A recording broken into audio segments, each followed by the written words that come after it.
बघा आजचा जो कोट आहे daily, be the change you wish to see the world. थोडाफार ती इमेज क्वालिटी कमी समजून घ्या. Be the change you wish to see in the world म्हणजे सरळ सरळ आपण काय म्हणतो माहिती का, आता एखादा पोलीस ऑफिसर असला, एखादा कलेक्टर असला, एखादा कोणी असला, आपण काय म्हणतो यानं असं करायला पाहिजे असतं, त्यानं तसं करायला पाहिजे असतं. आता समजा आपण जर छत्रपती शिवाजी महाराजाचं एक्झाम्पल दिलं, समजा की गडावर जाऊन दारू वगैरे पिली नाही पाहिजे, आणि असे बोलणारेच लोक काय करतात, तिथे जाऊन दारू पितात, हो का नाही. मग बी द चेंज म्हणजे काय, सरळ सरळ सुरुवात आपल्यापासून कर. चेंज जर पाहिजेत ना तुम्हाला, तर तो चेंज तुम्ही बना. म्हणजे तुमचं म्हणणं काय, आपले पोलीसवाले हप्ते घेतात गाड्यांचे, बरोबर आहे, 100-100 रुपये, 150-150 रुपये घेतात ना, मग तुम्ही त्यांच्यावरचे ऑफिसर बना, बरोबर आहे. त्यांच्यावरचे ऑफिसर बना आणि ते हप्ते घेणाऱ्यांना पकडा. याचाच हाच अर्थ येतो. तुम्हाला जो चेंज पाहिजे तो स्वतः तुम्ही बना. ठीक आहे. आता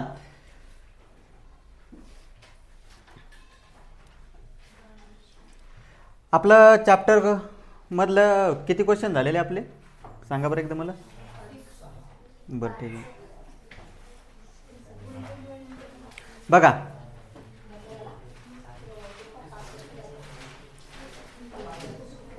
एक मिनिट, आपले फर्स्ट 5 एक्झाम्पल झालेले, ठीक आहे, कळालं. फर्स्ट 5 एक्झाम्पल झालेले. आता 6 नंबरचं एक्झाम्पल काय, 6 नंबरचं example 1/3 x plus y is equal to 10/3, 2x plus is equal to 11/4. हे दोन इक्वेशन, ठीक आहे.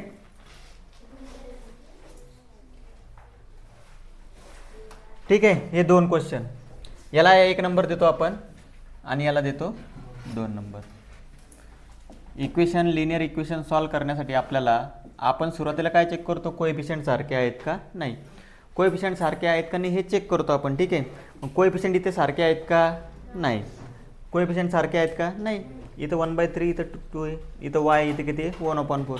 आता अशा क्वेश्चनला सॉल्व करण्यासाठी आपल्याला काय करावं लागतं माहिती आहे का, जो डिनॉमिनेटरमधला नंबर आहे, डिनॉमिनेटरमध्ये किती आहे 3, इथे पण किती आहे 3, इथे डिनॉमिनेटरमध्ये किती आहे 4, इथे पण किती आहे 4, याला मल्टिप्लाय करायचं. मग कसं बघा, मल्टिप्लाइंग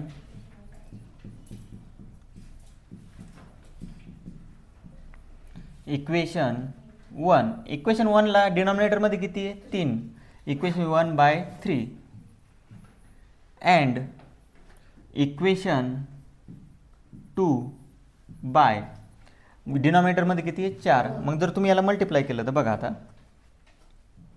तुम्ही जर याला मल्टिप्लाय केलं तर 3 1/3x, पहिला क्वेश्चन आहे डिटेलमध्ये सांगतो, 3 × y कितीने मल्टिप्लाय करते 3, इकडे पण मग 3 गुणिला 10/3, ठीक आहे. 3 कॅन्सल, उरला फक्त x plus 3y is equal to 3 cancel, उरले फक्त 10. याला द इक्वेशन नंबर 3. आणि याला कितीने मल्टिप्लाय करते आपण 4 × 2x प्लस 4 × 1/4y आणि 4 × 11/4, 4 गुणिला 2 8x, 4 कॅन्सल, फक्त उरला y, 4 कॅन्सल, फक्त उरला 11. ठीक आहे. आता इक्वेशन 3 आणि 4 झाले तुमचे, झाले ना 3 आणि 4, ठीक आहे. आता हे इक्वेशन 3 आणि 4 याला तुम्ही समोर सॉल्व करून बघा, नंतर सांगतो मी तुम्हाला समजावू. 3 आणि 4 कालच्या इक्वेशन सारखे झाले ना, याला समोर सॉल्व करा.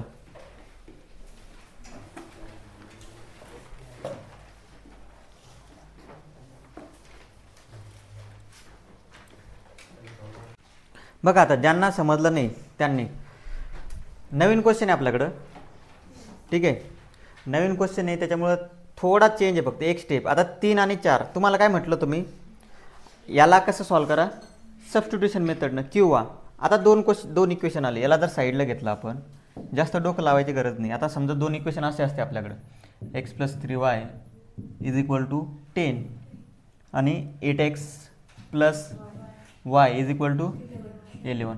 आता या 2 इक्वेशनला आपण हे 2 इक्वेशन बनवलं, बरोबर आहे.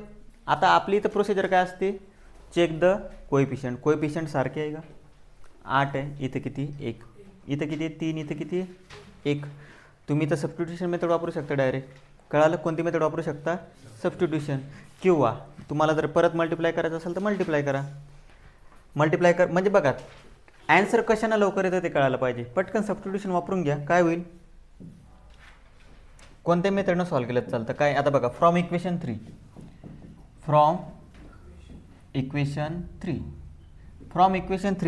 x + 3y = 10 आहे. तर x = काय होतील, 10 - 3y. याला इक्वेशन 5 द्या. बघा x से हा 3y तिकडे गेला तर काय झालं, -10 - 3y. ठीक आहे.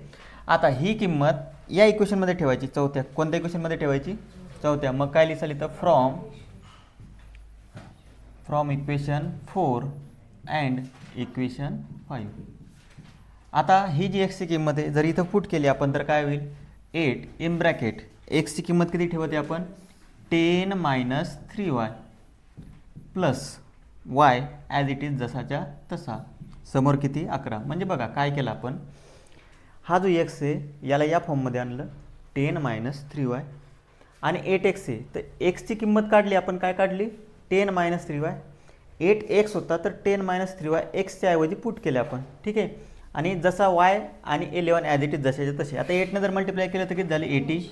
8ने मल्टिप्लाय करा, 24y plus y = 11 minus 24y plus y इकडे होतील 11 - 80, हे होतील -23y आणि हे -69. मोठ्या संख्येतून छोटी संख्या, मोठ्या संख्येचं साईन. क्लिअर आहे इथपर्यंत. आता y बरोबर किती येईल, मग मायनस मायनस दोन्ही साईडला प्लस होऊन जातील, 69/23, 3चा भाग जाईल. मग y ची किंमत किती आली, 3. आता हे माझ्यापासून एक्सपेक्ट नका करू तुम्ही भाग देणं वगैरे, त्या गोष्टी तुम्हाला जमल्या पाहिजे. y ची किंमत इक्वेशन 5 मध्ये ठेवून द्या, x ची व्हॅल्यू पाहिजेत ना, सरळ सरळ निघून जाईल. Put y = 3 in equation 5. Equation 5 मध्ये जर किंमत ठेवली तर काय येईल, x = 10 - 3, y ची किंमत किती आलेली आहे, 3. म्हणजे 10 - 9, 3 गुणिले 3 किती होतात, 9. x ची किंमत आलेली 1. फायनल आन्सर मग xy 13 is the solution of the equation, is the solution of given equation. बघा चालतं, सायमल्टेनियस इक्वेशनला, लिनियर इक्वेशनला सोपं आहे, त्याला अवघड बनवू नका. हा सरळ सरळ क्वेश्चन सॉल्व्ह करू शकतो आपण. बघा आता हा जो क्वेश्चन आहे याला आपण सिंपल बनवून घेतलं. सिंपल कशाने बनवलं, एक एक स्टेप लक्षात ठेवा बरोबर. काय काय केलं तर बघा, पहिले काय केलं, याला 3 मल्टिप्लाय करून घेतलं. कितीनं, 3. का, आणि याला किती मल्टिप्लाय केलं, 4. का मल्टिप्लाय केलं ते कळायला पाहिजे. याला 3 मल्टिप्लाय केलं का, आपल्याला छेद काढून टाकायचा होता. याला मल्टिप्लाय केल्यावर याची व्हॅल्यू काय आली, ही. आणि याला मल्टिप्लाय केल्यावर याची व्हॅल्यू काय आली, ही. म्हणजे झाले आपल्याकडे 2 इक्वेशन सिंपल बनले. हे 2 सिंपल इक्वेशन बनले. इथून पुढे प्रोसिजर चालू केली आपण कालपर्यंत जे बघितलेलं आहे. कळालं. आपल्यासाठी नवीन काय होतं, छेद काढून टाकणं.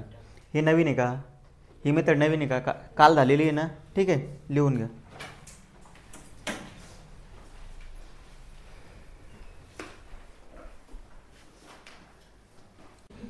हां, पुढचा क्वेश्चन कोणाचा बाकी आहे सोडवायचा. हां बरं, झाला सर्वांचा.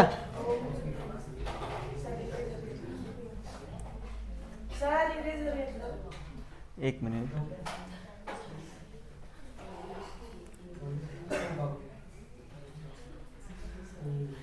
हां बघा, एक एक टाईप बघत आहे आपण.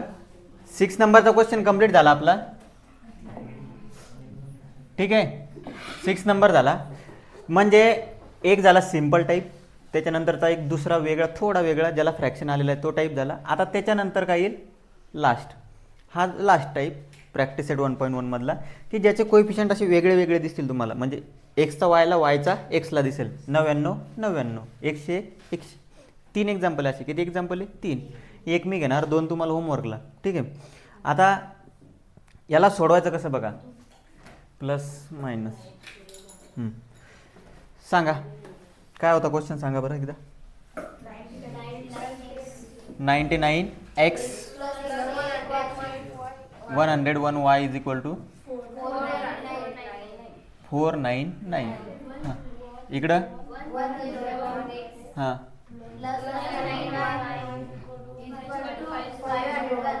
501. ठीक आहे. बघा आता हे जे क्वेश्चन आहे ना, याला सुरुवातीला असं लिहून घ्यायचं, इक्वेशन नंबर 1, इक्वेशन नंबर 2. जेव्हा क्वेश्चन येतील तेव्हा लिहून घ्यायचं.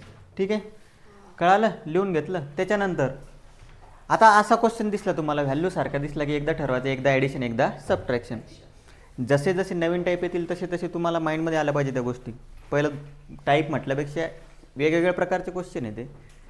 आता असं असल्यावर डोकं लावायचं नाही जास्त, एकदा ॲडिशन करायची. Adding equation 1 and 2, adding equation 1 and equation 2. याला ॲड केलं तर काय होईल, 99x plus 101y is equal to 499. दोन इक्वेशन सॉल्व करणे तुम्हाला, त्याच्यासाठी याला पद्धतशीर समजून घ्या. 2 होमवर्कला आहे तुम्हाला.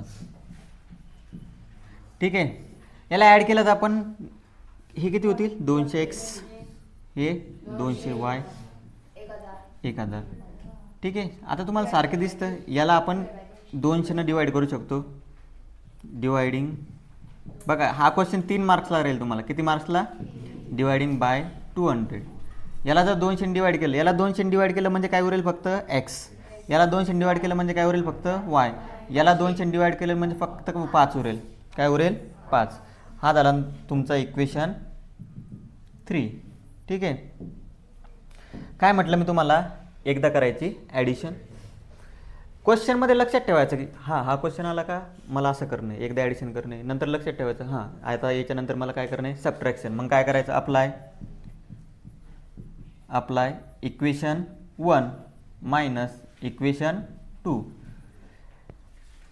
अशा क्रॉसमध्ये सारखं दिसलं की एकदा ॲडिशन एकदा subtraction. 99x plus 101y is equal to 499. त्याच्यानंतर 101x plus 99y is equal to 501. आपण सबट्रॅक्शन म्हटलं की काय करतो रे, साईन चेंज. याचं साईन मायनस, याचा साईन पण मायनस, याचा साईन पण काय होईल, मायनस. ठीक आहे, आता साईन तर मायनस झालं. आता मोठी संख्या कोण आहे, 101. 101 मधून 99 गेले 2, मोठ्या संख्येचं साईन मायनस. 101 मधून 99 गेले 2, मोठ्या संख्येचं साईन प्लस. 501 मधून 499 2, मोठी संख्या कोणती, 501, तिचं साईन मायनस. कळालं. आता आपण काय करायला, डिवाइड करा.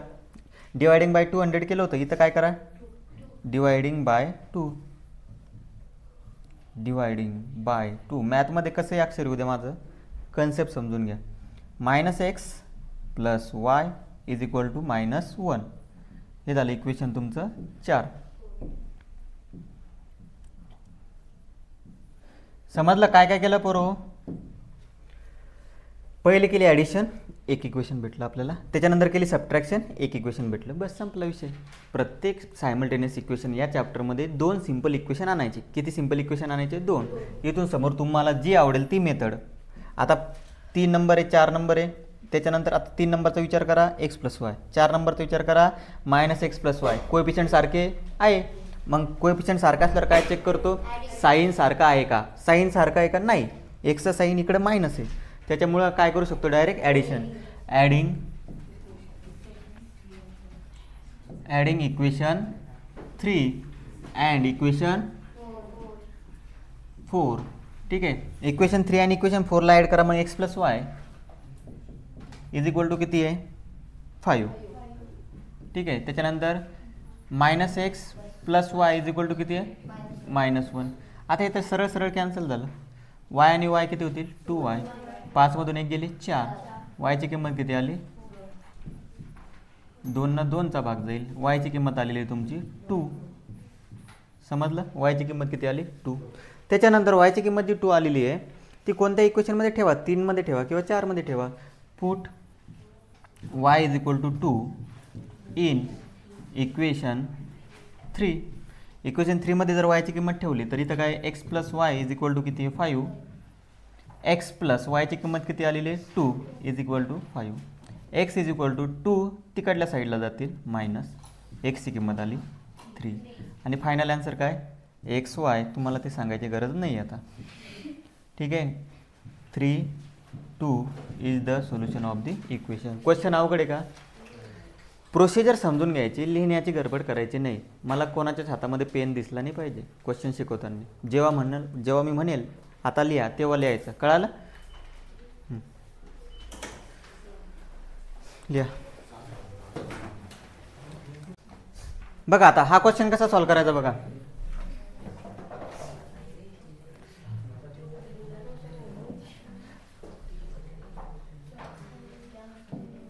बघा आता 49 आणि -57 सारखंच दिसतं. 49 - 57 x y is equal to किती आहे 172. इकडे किती आहे 57 एक्स मायनस 49 वाय 252. ठीक आहे यांचे ॲडिशन करा काय होईल पटकन 106 एक्स 106 वाय 424. ठीक आहे जास्त डोकं लावायचं नाही. डिवायडिंग बाय फास्टमध्ये बघून घ्या. Dividing bye 106. ठीक आहे काहीच लिहू नका समजून घ्या. 106 ने डिवाइड केल्यावर समोर बोलू तुला कॅमेरात X minus Y is equal to किती 4. हे झालं पहिलं इक्वेशन. ठीक आहे त्याच्यानंतर ॲडिशन. आता काय करायचं सबट्रॅक्शन. समजून घ्या फक्त एक एक स्टेप. सबट्रॅक्शन करताना याचे साईन होतील मायनस, याचं काय होईल प्लस, याचं होईल मायनस. हां या दोघं आता या 57 मधून 49 गेले -8x. ठीक आहे मक्खी 57 मधून 49 गेले परत मायनस. बघा परत मायनस का आलं मोठ्या संख्येचं साईन. कलरने ते होतं कधी कधी. याचं साईन परत मायनस आलं बघा -8x मोठ्या संख्येचं साईन. याच्यामधला फरक पण मायनस. आता काय साईन चेंज केलेलं घ्यावं लागेल. इथं साईन चेंज केलेलं या दोघांमधला फरक किती जाईल 80. मग dividing bye 8 minus dividing bye 8 काय येईल आन्सर -x -y बरोबर -10. झाले 2 इक्वेशन. ठीक आहे 2 इक्वेशन झाले. मग याला सोडवायचं. ॲडिंग केलं x आणि x काय होईल कॅन्सल. -y -2y होतील आणि हे होईल -6. ॲन्सर येऊन जाईल तुमचं. ही फक्त मी प्रोसिजर सांगून राहिलो तुम्हाला, कळालं? हा एक क्वेश्चन होमवर्कला. त्याच्यानंतर हा एक क्वेश्चन 15x इकडे बघून घ्या. 15x 17y 17x 15y. तिसरा पेज नंबर 3 वरचा. पेज नंबर 3 वरचा एक क्वेश्चन आणि 8 नंबरचा क्वेश्चन. कळालं? एवढं उद्या सोडून आणायचं.